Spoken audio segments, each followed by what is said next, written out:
Hi, this is Alimayo Arango of ArangoDigitalProduction.com, and today I want to show you, I'm not even sure what to call this. In After Effects I used to use something called a wiggle expression, and what the wiggle expression did was it put kind of random movement that was useful for like a gun firing, or things that you wouldn't want to animate by hand, or might take a long time by hand. So that's what I want to show you today. It's kind of like when you have somebody like flexes, or like you have somebody's trying to show you like they're determined, and they lift the hand up and their hand's shaking, or a creature roars. That's what I want to show you. So let's get started.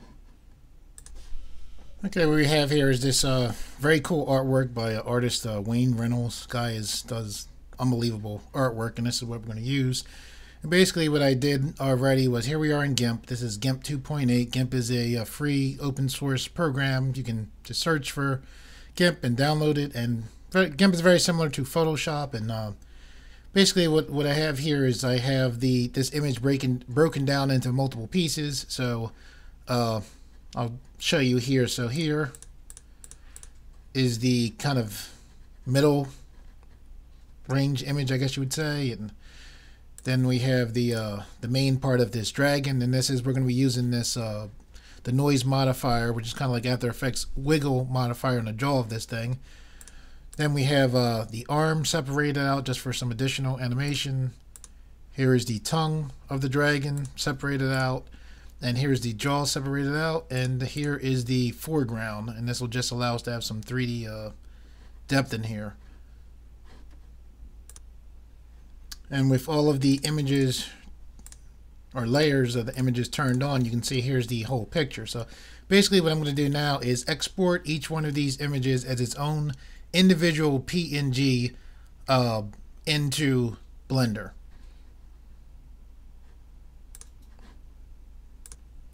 Now, whatever you choose to use for your own individual project, you don't need necessarily all of these pieces. The main thing that you need really for this is you just need a creature, and then basically you would need just to have, you can see I have the jaw separated, and that will allow you to do the effect. And just so you can see how I have my file set up, I have folder right here. Here's the dragon folder, and here you can see the different pieces. So I have the background here, dragon arm here, dragon jaw here, dragon main body here, dragon tongue here, and the foreground there. Some misspellings, whatever.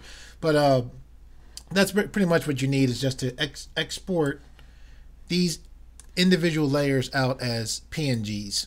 And just so you can see how to do that, what you would do was, I have all of the layers turned on right here. Let's say for the, we'll say for the jaw. So what you would do is just turn your layers off. Where's that? So here's the jaw right here. So basically what you would do is just go to File, Export. Make sure you have it in a layer where it's going to go, and then I have it already out, but you would just have it name it, and then click export. For me, since I already exported it out before, it's going to say replace. I make sure that when you export it out, you have the save background color turned off, and then you would just export it, and you would do that for all of the individual layers. And I really don't want to spend too much time on this. If you have any problems with this, some of my other tutorials about animating 2D art go into more detail about this. So let's go into Blender. Okay, here we are in Blender. If this is your first time in Blender, I recommend you go to File, User Preferences, and then Input, and then choose Select with Left. Blender's default select is with right click, and if you leave it that way, it may confuse you if you're coming from other programs like Gimp or Photoshop or other 3D programs. Also, if you happen to be on a laptop, if you check Emulate Number Pad, what this will do is make the keys at the top of your laptop keyboard act like the number keys that I normally refer to, that are all the way to the right on a full keyboard. Also, while you are in here for this tutorial, if you go to Add-ons, or you should go to Add-ons because you'll need this for this tutorial, go to Add-ons and you will scroll down and make sure you have this checked right here, which is import images as plain. You just want to make sure you have a check mark check right here, and this will allow you to follow along with this tutorial as I go through it. Okay, the first thing you want to do is select this cube, hit X to bring up the delete menu, click delete. Okay, now what we're going to do is we're going to hit, we're going to go to File, Import, Images as Planes. Now, as long as you did what I showed you in the beginning when you went to File, User Preferences, Add On, and put a check mark next to Import Images as Planes, you'll see this. If you don't see this, it's probably because you didn't do that, so just go back and do it now. Okay, so what you're going to do is click Import Images as Planes. You're going to find your folder where you stored your files at from Gimp. And what you want to do, if you click this button right here, you'll be able to actually see your files. All right, so you're going to select your first file, and before you bring it in, and you can see these files, for this to work properly, these files are going to need to be PNGs is your best bet. Like if you sit there and you import them, you see that you don't have a transparency, you might have imported a JPEG by accident. But anyway, with the PNGs, what you want to do is make sure you click shadeless, use alpha, change this to Z transparency, receive transparent shadows, and then change this to DPI. Now with all this selected, now you finally can import this. Okay, now we're just going to go right through importing them just like that. So again, File, Import, Images as Planes. We click the next image, and because we set up the last image with these settings all the way over here to the left, it's still set up, so we can just come right back in. And the reason why I am not grabbing all of these at once and bringing them in is because I want them all to be brought in right to that center plane right there. So I'm just repeating the process.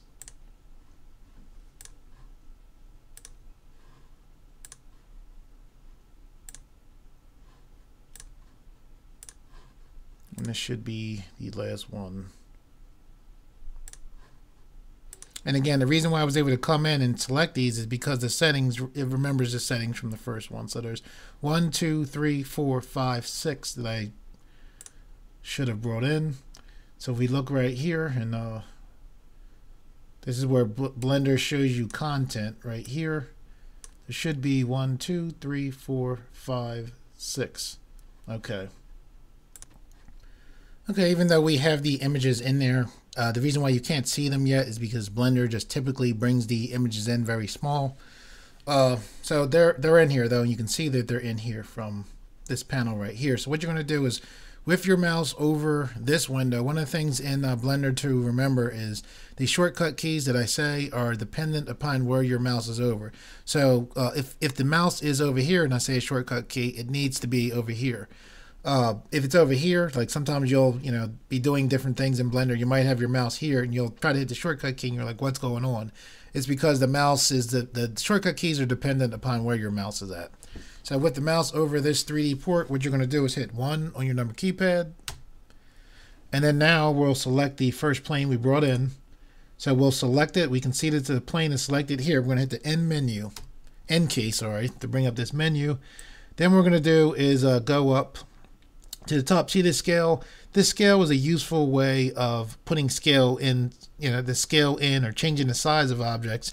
Whether you're doing this tutorial or you need to change something else, sometimes if you need an exact scale, this is pretty useful. So what we're going to do here is we're going to click right here, and we're going to put a 5.0.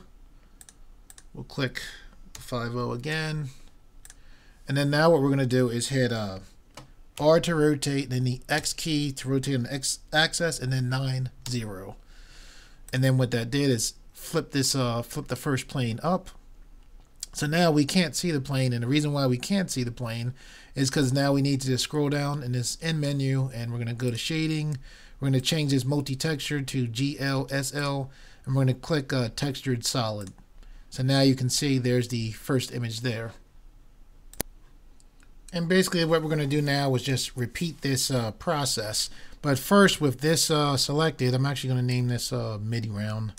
So when we have the image selected on here, with this in this end menu, you can see this item plane.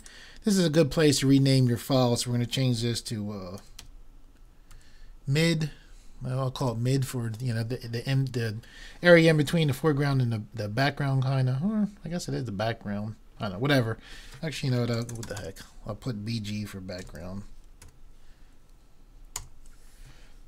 Okay, so now what we're going to do is we're going to go to our second plane. So remember, it's still unrotated and it's still small, so we're going to go up. We're going to go to scale. We're going to put in 5, 0 here, 5, 0 here, at least for this particular image. Now we're going to hit R to rotate on the x-axis and then hit 9, 0 on the keypad, and there's the plane popped in. We're just going to, so now here is the dragon arm. So we can see here's the plane here. We can see here's the item name, so we're going to just change this to dragon arm. And then we'll just go down the list. So here's plane 2. We select that. With that selected, we go up top, take a wild guess. We hit 5, 0.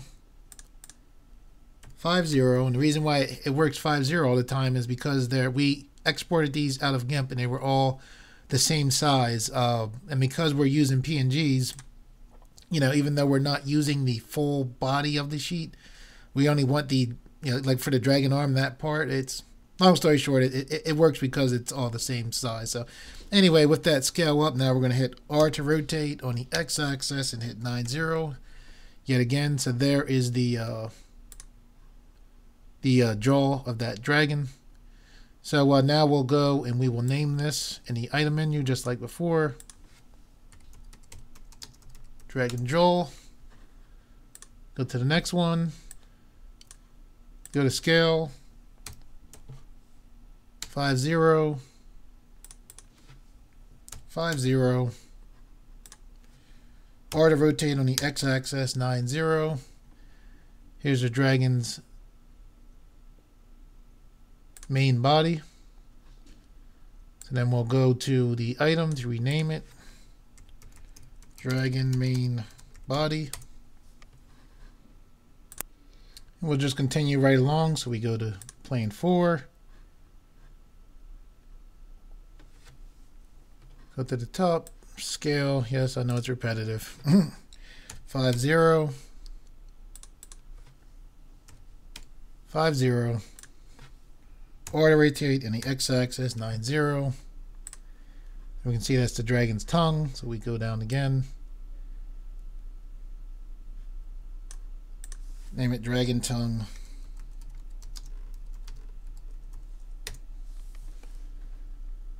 Same thing again. Scale 1, or scale for the NEX, we'll put 5, 0. 5, 0. R to rotate on the x-axis, 9, 0.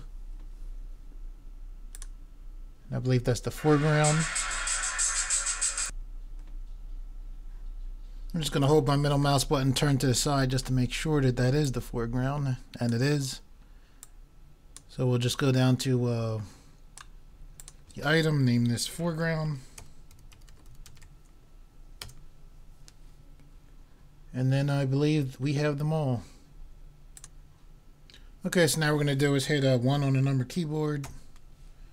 Go back, I'm going to hit the end menu to take this menu away. Actually, push this over just a little bit. I'm actually going to split the menu so that it, what we're going to do is we're going to use this for the camera view. And the way we're going to set up the camera is we're going to hit Control Alt number pad 0. And remember we did that keyboard shortcut with the mouse over this area, and that Control Alt number pad 0 is very useful because what it does is wherever you're looking at, it makes the camera kind of activate and show you right on whatever angle you're looking at. And then another useful thing I'm going to do very quickly just to get this camera right where we want it is I'm going to hit the end menu. I'm going to grab here, left click, just pull to the side a little bit. This is very useful. I'm going to click lock camera to view, and what this does is when I zoom out with my mouse, it's going to let me zoom with the camera. Excuse me. Let me zoom with the camera. So I want it, about there is good. I'm going to unclick this now. And basically this window, what I'm going to do is hit T to take away that menu right there. And I am going to hit N to take away that menu right there. And we're going to use this just for our camera view. And we're going to do our animation over here. So what I'm going to do now is hold my middle mouse button and just arrange the planes a little bit. So the foreground, we want it out some, so we'll push it out. The background, we'll pull that back some. Let the dragon be up there a little bit. And we don't want the planes being right on top of each other. So the dragon jaw, we're going to select it here, use the manipulator, push it out just a little bit. The same thing with the dragon tongue. Just a little bit so it's not, and you can kind of see like there it's separated, but from here, this view, it looks like they're right on top of each other. And one thing right here, let me actually take this away, let T to take that away. You can see right here that the rocks, because they're out in the camera view, it's not, you know, you can see that space. So what we can do with these rocks, or what we'll do is we will make this background bigger. So I'm just left clicking here, I'm hitting S to scale just to make that background image bigger. We'll probably have to do a little bit more of that as we go along here. Okay, we're going to move on to the main thing that I wanted to show you, which was the draw. So what we're going to do with this is we want to with this viewpoint, I'm going to take my right click right here on this dragon's jaw. So I'm putting the mouse right there. I mean, not the mouse, the 3D cursor right there. Now what I'm going to do is click down here. Oops, wrong one. I'm going to click right here and go to pivot on the 3D cursor. So basically what that means is when I click this, and you can see that little symbol represents pivot on the 3D cursor, this dragon's jaw will pivot right here. And that's what we want to set this up eventually. So basically what we're going to do is, I'm going to actually, our timeline is down here. So we control our animation by this timeline. And this whole thing is to make this dragon like have that, like I said, roar. You know, I had wondered how to do that before. That's why I wanted to show you guys this. I had seen, I was actually watching Star Wars, the Clone Wars, not the new one, not the new computer generated and the computer generated one, but the old one, Glenn Travalsky, I can't pronounce his last name, I can't remember it exactly, but he did a cartoon version of the Clone Wars. There was a version where they had a character, Aza Ventress, was fighting a bunch of monsters, and one of the creatures roared, and you see this thing roar like, oh! And as it roars, its bottom jaw is shaking, and I was like, man, that looks awesome. How would you do that as far as like if you're going to make like a motion comic or like a 2D, you know, 2D artwork motion, you know, how would you do that? And this is how you can do that. Okay, so what we're going to do is we're going to start at the end before the beginning. So let's have it at 80 frames. So we'll put it right at 80 frames. To move this, I'm just holding my middle mouse button. That's how I'm moving the time frame. The timeline indicator, and you can see that I'm on frame 80 right here. So basically what I'm going to do is make sure that I have the bottom jaw selected. I'm going to rotate on the y-axis just slightly, and I'm going to hit insert location rotation. So I hit I to go to the keyframe insert, and then I'm clicking location rotation for this. Now I'm just going to go back 10 frames to 70, and what I'm going to do is hit R to rotate on the y-axis to shut this thing's mouth. And then I'm going to take my manipulator and push it back more into the place that I kind of want it to be at. And now I am going to hit I again. I'm going to put location rotation scale. So now when I move the timeline indicator, there's the thing's mouth opening. So now what I'm going to do is put it right on the frame 80 where we put the first keyframe, and I'm going to go into the graph editor just by clicking here and going right to the graph editor. Okay, now in the graph editor on frame 80, so we can see right here in this, we're on frame 80 where we have the keyframe at. This is showing our keyframe right here where it says drag and draw action. So you're going to click this arrow to make the menu open up so you can see what's going on in here. You're going to go to the Y rotation. You're going to select this right here, and now we can actually lock these other movements because we just need the Y rotation, so we want this unlocked. Now what we're going to do is hit N to open up our modifier. We're going to click Add Modifier, and then we're going to click Noise. And now what we should see is I'm going to take my middle mouse button. We should see, there you go. See the jaw is shaking. That's kind of like we want, like, raw. The only problem is you can see the jaw is shaking even there. So the way we're going to deal with that is by doing this. You're going to go scroll down a little bit so you can see. You're going to go to Restrict Frame Movement. And basically what you're going to do is you're going to use this to control when this thing shakes. So it starts shaking at 80. So we'll have it shake. I'd say we'll have it shake to frame 100. So what I'm going to do is I'm going to click the end frame. I'm going to put 100. You want to start out with the end first. And then the start frame is 80. So we're just going to put in 80. And just by doing that, now we see that the monster's mouth is shut, and then it opens raw, and there it goes. There's the vibration. And then when it comes to frame 100, we'll set by clicking here this out. Basically what this does is this sets the vibration so that they don't stop immediately. So right now we have it roars, and then it stops right at frame 100. As a matter of fact, you know what? Let's have it roar to frame 120. So it's a nice long shake. So now it should roar to 120. So see, once it gets to 120, it stops immediately. So what we can do is click this out, and we'll click 20.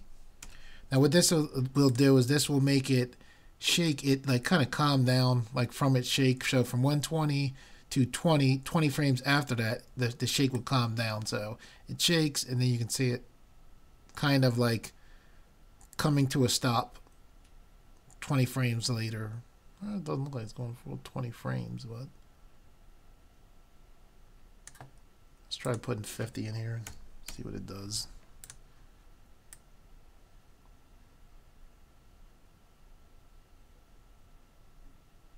Okay, well this I put 40 in there, but this should allow it to not just come to a total stop at 120. And just a little bit, you can see it. Now you can control this shake a little bit more, like it's shaking there. Suppose you wanted to shake a little bit less. By clicking on influence and turning down this influence, you'll have less shake. So if you want it like a little bit more, like you can still see the shake in there, but it's a little bit less. So by this influence will give you, you know, how much shake you want and how much, you know, violence do you want to that shake. So let's see.